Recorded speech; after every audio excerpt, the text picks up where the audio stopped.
Hello friends, welcome back to my YouTube channel जिसका नाम है सीक्रेट्स ऑफ स्टॉक मार्केट और मैं हूं आपका दोस्त चंद्रा। चलिए देख लेते हैं कि कल का मार्केट एनालिसिस कैसा होने वाला है। कल है 20th दिसंबर मंडे। तो कल देखें हम मार्केट एनालिसिस में हम किन किन स्टॉक्स को ट्रेड कर सकते हैं और किन किन इंडाइसेस को ट्रेड। तो सबसे पहले मैं लेके चलता हूँ आपको निफ्टी के चार्ट पे। मैं खोल लेता हूँ आपके लिए डेली टाइम फ्रेम का चार्ट और डेली टाइम फ्रेम में आप देखेंगे कि निफ्टी कुछ एक तरह का पैटर्न फॉलो कर रहा है। यानी निफ्टी में अगर आप देखेंगे कि अगर मैं आपको वीकली टाइम फ्रेम में भी दिखाऊंगा तो निफ्टी में वीकली टाइम फ्रेम में आप दोस्तों देखेंगे कि दो रेड कैंडल बनी, देन 2 ग्रीन कैंडल्स बनी ऊपर जाने के लिए, देन अगेन 2 रेड कैंडल्स बनी and then again 2 green candles बनी, अभी एक रेड कैंडल बनी है। तो कल का हमारा व्यू है कि कल अगर मार्केट नीचे जाता है तो डेफिनेटली हमें काफी सारे अच्छे ट्रेड देखने को मिल सकते हैं। निफ्टी में, बैंक निफ्टी में और काफी सारे स्टॉक में भी देखने को हमें ट्रेड मिल सकते हैं। तो ये तो था हमारे वीकली का एनालिसिस की वीकली में मार्केट कहाँ जा रहा है। अगर आप वीकली में भी देखेंगे तो जो हमने ट्रेंड लाइन ऑलरेडी ड्रॉ करके रखी है, काफी अच्छा उसमें सपोर्ट और रेजिस्टेंस मार्केट लेके ऊपर नीचे मूव कर रहा है, चाहे वो इंडाइसेस हो या स्टॉक हो। अगर अब मैं डेली टाइम फ्रेम में भी दिखाऊं तो डेली टाइम फ्रेम में भी आप देखेंगे कितना ब्यूटीफुली मार्केट मूव कर रहा है, उसी ट्रेंड लाइन सपोर्ट लेता है, उसी से रेजिस्टेंस लेता है और अभी मार्केट नीचे है। तो ये मार्केट नीचे कहां तक जा सकता है, तो मार्केट हो सकता है कि जो ये ट्रेंड लाइन है इसका सपोर्ट ले और तब जाके इससे सपोर्ट लेके ऊपर जाए। तो लेके चलता हूं सीधा आपको 1 आवर का टाइम फ्रेम में। 1 आवर के टाइम फ्रेम में भी अगर मैं आपको दिखाऊं कि हम कल कैसे मार्केट को ट्रेड कर सकते हैं, तो डेली टाइम फ्रेम में तो मैंने ऑलरेडी आपको दिखा दिया। तो कल मैं अगर आपको एंट्री पॉइंट दूं निफ्टी की, तो निफ्टी दोस्तों अगर मुझे बेरिश मूव ज्यादा पसंद आएगा कल के लिए, क्योंकि ऑलरेडी हमने वीकली में देख लिया कि वीकली में मार्केट अपने आप को रिपीट कर रहा है, यानी हिस्ट्री अपने आप को रिपीट कर रही है मार्केट में। तो अगर कल कहीं मेरे लिए बेस्ट सिनेरियो कैसे हो सकता है कि कौन सा मैं निफ्टी में किधर का ट्रेड लूं, तो बेस्ट सिनेरियो मेरे लिए होगा कि निफ्टी थोड़ा सा गैप अप खुल जाता है, यानी निफ्टी अगर गैप अप खुल जाता है थोड़ा सा और उसके बाद मुझे कुछ बियरिश साइन दिखाता है, तो डेफिनेटली जैसे ही ये क्रॉस होगी, जो last candle daily time frame में बनाई है निफ्टी ने, तो जैसे ही ये क्रॉस होगी डेफिनेटली मैं नीचे का मूव ले सकता हूँ निफ्टी में और काफी अच्छा मुझे ट्रेड मिल सकता है। काफी जो मेरा रिस्क टू रिवॉर्ड रेशियो है वो 1:3 का या 4 का भी मैं फॉलो करता हूँ कल के लिए। तो अगर मैं सीधा सीधा आपको एंट्री पॉइंट दूं तो 16,970 जैसे ही नीचे के लिए क्रॉस होता है तो डेफिनेटली मुझे पहला सपोर्ट मिलने वाला है 16,900 का, ऑलमोस्ट 16,900 का सपोर्ट मुझे मिलने वाला है। काफी अच्छा टारगेट है। तो 17,100 के बाद ही मुझे कोई बुलिश मूव दिखता है, क्योंकि अगर आप देखेंगे 17,100 पे भी निफ्टी ने एक टॉप बना रखा है, तो इसी के बाद मुझे एक हल्का सा बुलिश मूव दिखता है और टारगेट मेरा हो सकता है 17,150 का बुलिश साइड के लिए। लेकिन बेयरिश मेरे बहुत बढ़िया सिनारियो बन रहा है कि अगर निफ्टी हल्का सा गैप अप खुल जाए और कहीं यहाँ से रेसिस्टेंस लेके नीचे की तरफ आने लगे और 16,970 को क्रॉस कर दे तो डेफिनेटली मैं 16,900 तक के टारगेट को अचीव कर सकता हूँ इजीली। तो सीधे चलते हैं बैंक निफ्टी में दोस्तों। बैंक निफ्टी में अगर मैं आपको दिखाऊं तो बैंक निफ्टी में अगर मैं बैंक निफ्टी में भी आपको पहले वीकली एनालिसिस करके दिखाऊं तो बैंक निफ्टी में भी कितना मार्केट बियरिश हुआ पड़ा है और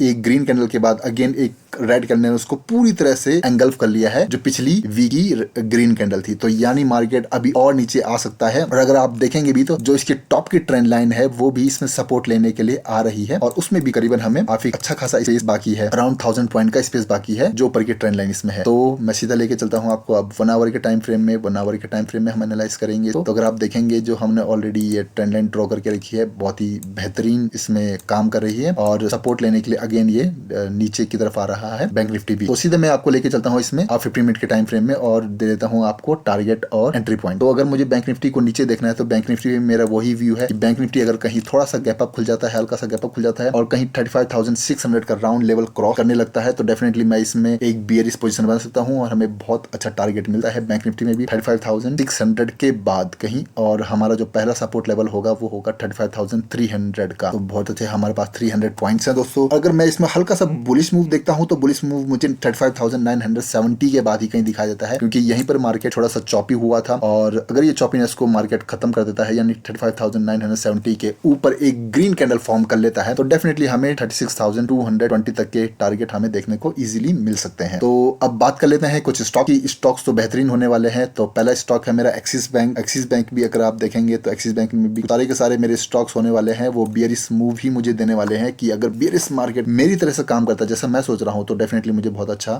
रिस्क टू रिवॉर्ड कल मिलने वाला है। तो अगर एक्सिस बैंक की मैं बात करूं तो एक्सिस बैंक में अगर मैं बियरिश मूव देखूं तो जैसे ही मार्केट गैप अप खुलता है अगेन 685 हो सकता है कि मार्केट गैप अप खुला है जो मैं स्टॉक्स और इंडाइसेस बोल रहा हूं और उसके बाद थोड़ा सा मार्केट कंसोलिडेट होके अगर नीचे के लिए आने लगता है मार्केट तो निफ्टी बैंक निफ्टी में सब में ही हम ट्रेड कर सकते हैं। तो वैसे ही एक्सिस बैंक में भी अगर मार्केट गैप अप खुलता है और थोड़ा टाइम बिताने के बाद मार्केट नीचे आने लगता है तो हम 685 क्रॉस करते ही साथ 685 के नीचे एक रेड कैंडल क्लोजिंग देते ही साथ हम इसमें एंट्री ले सकते हैं। 685 के बाद हमारा जो पहला टारगेट होगा वो होने वाला है हमारा 677 का, एंड देन हमारा टारगेट होने वाला है 665 का। बहुत बड़े बड़े टारगेट हैं, अच्छे टारगेट हैं। एक्सिस बैंक में काफी अच्छे टारगेट है हमें, जो एक्सिस बैंक में हमें रिसीव हो सकते हैं। पर दोस्तों एक और चीज मैं आपसे शेयर करना चाहूंगा कि अगर जो इंडाइसेस या स्टॉक्स में दे रहा हूं, अगर उसमें मार्केट गैप अप ना खुल के या तो उसी लेवल पे खुल जाता है जहां पे क्लोजिंग दी है, मार्केट आसपास ही कहीं खुलता है, या फिर बहुत बड़ा गैप डाउन खुल जाता है, तो हम क्या करेंगे? अगर बहुत बड़ा गैप डाउन हम मार्केट खुल जाता है तो डेफिनेटली हम उस एंट्री को अवॉइड करेंगे, क्योंकि गैप डाउन के बाद मार्केट ऑलरेडी, अगर बहुत बड़ा गैप डाउन खुल जाता है तो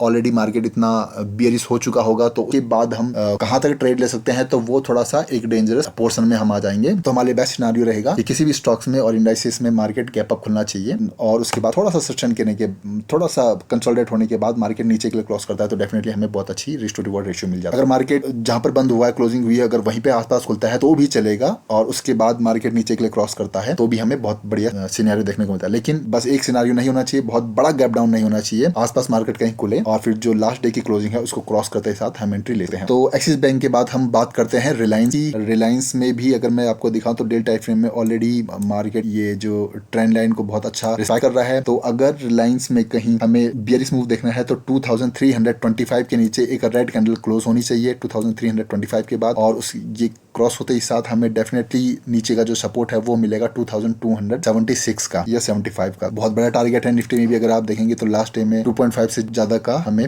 परसेंटेज रिसीव हुआ। अगर मैं हल्का सा इसमें बुलिश मूव देखूं तो वो मुझे सिर्फ 2370 के बाद ही दिखाई देता है। अगर मैं आपको 15 मिनट में दिखा दूं तो आपको पता चल जाएगा कि मुझे इसमें बुलिश मूव क्यों दिखाई देता है। कि अगर आप देखेंगे लास्ट डे मार्केट थोड़ा सा चॉपीनेस चला गया था लास्ट टाइम पे, तो अगर इसके ऊपर ही कैंडल क्लोज होती है यानी 2370 के ऊपर, यानी यही कहीं अगर कैंडल क्लोज होती है तब मुझे इसमें हल्का सा बुलिश मूव दिखता है और मेरा टारगेट हो सकता है 2400 तक का। लेकिन अगर बियरिश मूव दिखता है तो वो होना चाहिए मुझे 2325 के नीचे ही। चलिए बात कर लेते हैं नेक्स्ट शेयर की। नेक्स्ट शेयर होने वाला है बहुत धाकड़ स्टॉक है, कोटक बैंक बैंकिंग स्टॉक है। तो अगर निफ्टी बैंक गिरता है तो डेफिनेटली ये भी गिरेगा और इसमें मिलने वाला है आपको बहुत बड़ा टारगेट। वो कैसे मैं दिखाता हूँ आपको डेली टाइम फ्रेम में। डेली टाइम फ्रेम में देखेंगे कि कोटक बैंक काफी ज्यादा बियरिशनेस इसमें दिख रही है और जो इसका नेक्स्ट सपोर्ट है वो होने वाला है 1705 का या 1700 तक का राउंड लेवल। तो अगर कहीं अगेन इसमें मार्केट गैप अप खुलता है और या फिर सेम लेवल पे खुलता है और उसके बाद नीचे के लिए क्लोजिंग देने लगता है, कौन सा लेवल? कोटक बैंक में। कोटक बैंक में अगर वो 1788 के नीचे एक रेड कैंडल क्लोज कर देता है या क्रॉस करने लगता है तो डेफिनेटली हम इसमें शॉर्ट जा सकते हैं और हमारा टारगेट बहुत ही जबरदस्त यानी अराउंड 4% से भी ऊपर का होने वाला है। और सपोर्ट हमारा सिर्फ सपोर्ट है 1705 पे ही सपोर्ट है इसका। बीच में छोटा मोटा एक सपोर्ट है 1758 पे, लेकिन मुझे नहीं लगता कि अगर ज्यादा मार्केट बियरिश हुआ तो इसको भी सपोर्ट का। इवन की अगर आप देखें तो 1758 भी काफी अच्छा यानी अराउंड 2% का टारगेट हमें मिल सकता है। ज्यादा मार्केट बियरिश होगा तो 4% तक का टारगेट हम इसमें अचीव कर सकते हैं। चलिए बात कर लेते हैं एक और स्टॉक्स की, इंडसइंड बैंक, जिसमें हमें बड़ा टारगेट मिल सकता है। तो इंडसइंड बैंक में अगर हम देखें, इंडसइंड बैंक में अगर हम देखें तो अगेन ये अपने सपोर्ट लेवल पे है और मार्केट गैप अप या फिर हल्का सा उसी पॉइंट पे खुल के जहां पे मार्केट क्लोज दिया है उसके बाद नीचे के लिए क्लोजिंग देने लगता है। और इंडसइंड बैंक अगर क्लोजिंग देने लगता है 880 के नीचे की एक रेड कैंडल के साथ तो डेफिनेटली बहुत बड़ा टारगेट मिलेगा। अगेन हमें टारगेट मिल सकता है अराउंड 500% का। बहुत बड़ा टारगेट होने वाला है दोस्तों। इंडसइंड बैंक बहुत जबरदस्त स्टॉक होने वाला है। तो इंडसइंड बैंक के लिए हमें वेट करना पड़ेगा 880 के नीचे क्लोजिंग दे दे और हमें टारगेट मिल सकते हैं 817 तक के। बहुत बड़ा टारगेट है। Last but not the least Tata steel. Again मैं आपके लिए ऐसे स्टॉक लेके आया हूं जो कि बहुत बड़ा टारगेट आपको दे सकता है, क्योंकि आप देखेंगे कि लास्ट ट्रेडिंग डे पे भी इन सारी स्टॉक्स ने बड़े बड़े टारगेट दिए। कोटक बैंक ने अराउंड 3.60% का टारगेट दिया, इंडसइंड बैंक ने अराउंड 4% का टारगेट दिया है। तो मैं अगर आपको लास्ट स्टॉक की बात करता हूँ टाटा स्टील की, तो टाटा स्टील जैसे ही बियरिशनेस दिखाता है यानी 1127 के नीचे क्लोज देता है तो ये आपको 1127 के नीचे क्लोजिंग देता है तो डेफिनेटली ये आपको टारगेट दे सकता है 1090 के। वही इसका सपोर्ट लेवल है। और अगर टाटा स्टील में मैं हल्का सा बुलिशनेस देखना चाहूँ तो वो 1152 के ऊपर ग्रीन कैंडल क्लोज करने के बाद ही आपको दे सकता है, लेकिन टारगेट छोटा सा मिलेगा यानी 1167 यानी 1152 के ऊपर जैसे ही क्लोज करता है तो 1167 के लिए ऊपर के लिए टारगेट और 1127 के नीचे अगर रेड कैंडल क्लोज करती है तो हमें टारगेट मिल सकते हैं 1090 तक के। तो ये था एनालिसिस दोस्तों। आपको वीडियो पसंद आ रही होगी दोस्तों जो मैं ये प्रोग्राम चला रहा हूँ मार्केट एनालिसिस का। होप कि आप ये प्रोग्राम पसंद कर रहे हो। अगर मुझे इसी तरह को अगर आपको मोटिवेट करना है तो प्लीज मेरे चैनल पे जाएं और मेरी वीडियो को लाइक करें, मेरे चैनल को सब्सक्राइब करें और मैं इसी तरह आपके लिए मार्केट एनालिसिस की वीडियो बनाता रहूंगा। तब तक के लिए बाय बाय, हैप्पी ट्रेडिंग।